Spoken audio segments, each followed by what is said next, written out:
saying 67% of doctors are against Obamacare.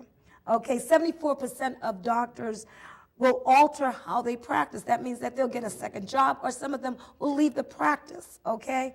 And then 69% of doctors say they lack time and resources to see new patients. And 87% said they would restrict Medicare patients.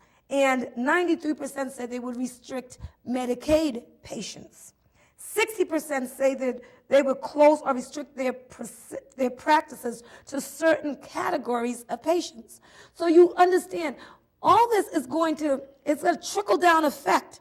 There's going to be an effect in every area, and especially in the doctor, who is the one who is practicing and is going to give aid to the patients. And if they're going to be shut down, or they're going to not want to do things, or only want to handle certain patients, then what's going to be left with the rest of us? If if they don't know us, they don't want to see us, so how are we going to, fit into this whole equation? So there's an issue there, and I think that the Obamacare, whatever it does, it needs to really take into consideration the doctors and how they feel about it. Yes, the insurance companies, they're not too much about it, because they're going to make off, I guess, in the end, at some point they'll make out. But if they don't, then they need to really rethink what they signed on for. And then with the Medicaid and the Medicare, I'm looking at this issue, and this issue is saying, well, guess what? This is totally out of the pocket, because Medicaid and Medicare should be what the government should be handling, and not insurance. I have to say it again. Medicaid and Medicare is where the government should be handling. And because you can't handle Medicaid and Medicare, now you want to come over into the insurance company and take over that area, which, what's going to happen then? If you can't take care of this issue, then what makes you think that you can regulate and handle this any better?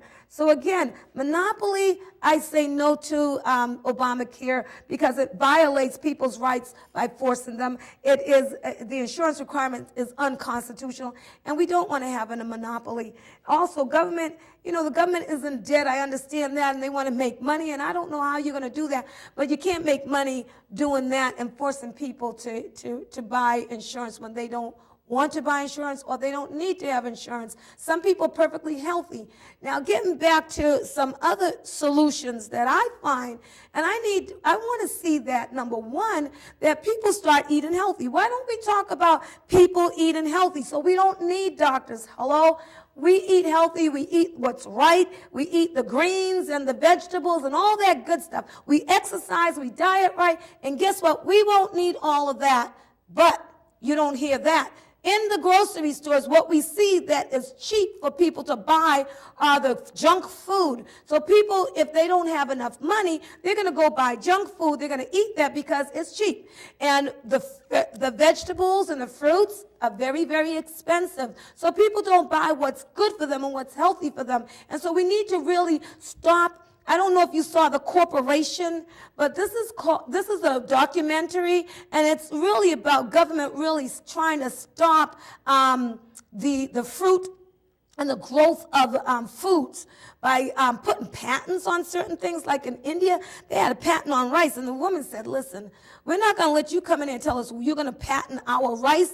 That's free. That comes from the earth. We're going to take it and we're going to grow it, because if the seed is there, it is for us. And so they fought them and they had to roll back on that.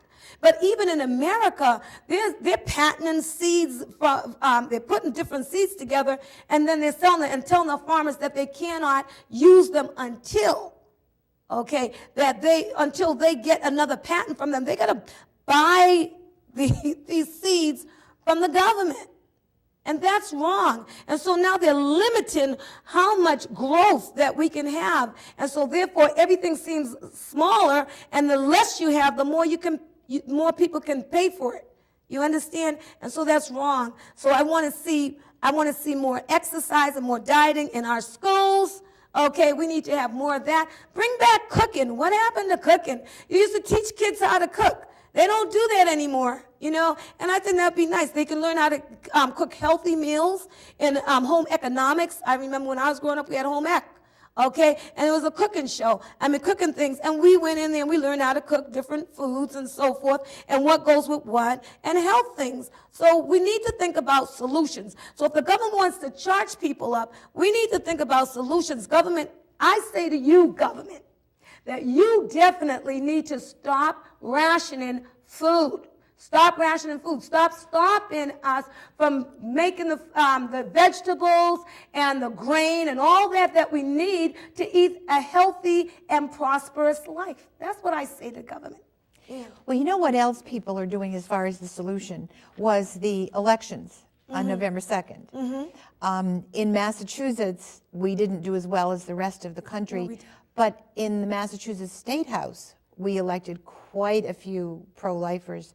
But nationally, the people who were elected, I think, are going to go in and try to replace Obamacare with something that is ethical and affordable, rather than, you know, what you're just describing. It looks as though it will be a really good group of people in Congress. And I think that will be a tremendous help. I really do hope so, because you know what? We really need to see a change. We need to see things happening in our nation and in our communities, and we want to see growth and we want to see prosperity, and we don't need to have our people under the axe. I mean, you're grinding them. And yes, I want everyone to have health care. Don't get me wrong. I'm not trying to say that I don't want you to have health care, but I think there's other ways of going about it.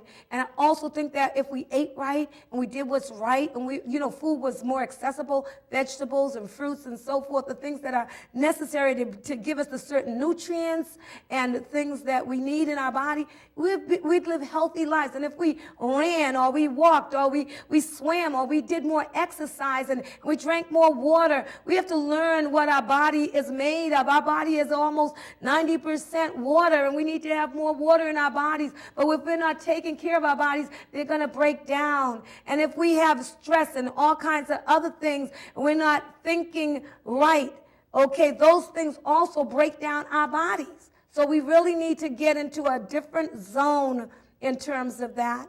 And so that's basically what I see. Well, you know, I think also what you're talking about is having a basic respect for human beings. Yes. And human being is body and soul, and a respect. And I think that's where we're having the problems now.